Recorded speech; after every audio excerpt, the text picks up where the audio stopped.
মিয়ানমারে নতুন সামরিক সরকার ক্ষমতা দখলের কারণ জানিয়ে চিঠি দিয়েছে বলে জানিয়েছেন পররাষ্ট্রমন্ত্রী একে আব্দুল মোমেন।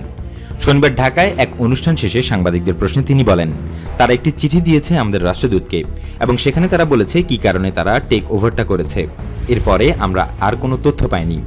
চিঠির বিষয়বস্তু প্রসঙ্গে মন্ত্রী জানান, তারা বলেছে যে 10.4 মিলিয়ন ভুয়া ভোট হয়েছে। ভুয়া ভোটের কারণে তাদের দায়-দায়িত্ব আছে এটাকে শোধরানোর। এক প্রশ্নে পররাষ্ট্রমন্ত্রী আব্দুল মোমেন জানান, আমাদের কাছে খবর এসেছে রাখাইনে নতুন মিলিটারি কমান্ডাররা রাখাইনে যেসব রোহিঙ্গা আছে তাদের ক্যাম্পে গিয়েছিলেন এবং ওদের মুরব্বীদের সাথে আলাপও করেছেন।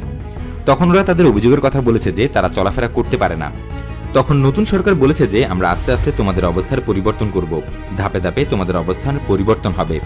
এগুলো শুনে কক্সবাজার ক্যাম্পের রোহিঙ্গারা খুবই খুশি জানিয়ে তিনি বলেন, এই জন্য যে আর্মি তাদের অভয় দিয়েছে, এগুলো ভালো সংবাদ, নতুন কিছু শুরু। তবে রাখাইনের ক্যাম্পে সেনাবাহিনী যাওয়ার খবর এখনও সরকারিভাবে আসেনি বলেও জানান পররাষ্ট্রমন্ত্রী। আল জাজিরার all the prime ministers main শীর্ষক প্রতিবেদন প্রসঙ্গে এক প্রশ্নে তিনি বলেন, প্রধানমন্ত্রী শেখ হাসিনার 45 বছরের রাজনৈতিক জীবনে কোনোদিন কোনো বডিগার্ড ছিল না।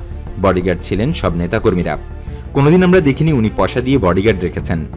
আল জাজিরার প্রতিবেদনে বলা হয়েছে ওনার 2 বডিগার্ড। এটা মিথ্যে কথা। বক্তৃতার সময় রাজনৈতিক নেতাদের পেছনে দাঁড়ানোকে সাধারণ ঘটনা হিসেবে উল্লেখ করে পররাষ্ট্রমন্ত্রী বলেন, আমার পেছনে অনেকজন দাঁড়িয়েছেন, আমরা তাদের সবাইকে চিনি না। আমি যখন বক্তৃতা দেই আমার পেছনে বহু লোক দাঁড়ায়, আমি তাদের খুব কম লোককেই চিনি। তিনি জানান, আল জাজিরা অনেক ক্রেডিবিলিটি হারিয়ে ফেলেছে। এ ধরনের বানোয়াট টেকনিক্যালি জোড়াতালি দিয়ে করেছে, যাতে তাদের গ্রহণযোগ্যতা হারিয়েছে। যেখানে তথ্যগত ভুল আমরা তুলে ধরব এবং মামলা করব। পররাষ্ট্রমন্ত্রী আরো বলেন, দেশবাসী আমরা এর আগে অনেক কারসাজি দেখেছি। এখন টেকনোলজির ফলে কাটছাঁট করা অনেক সহজ।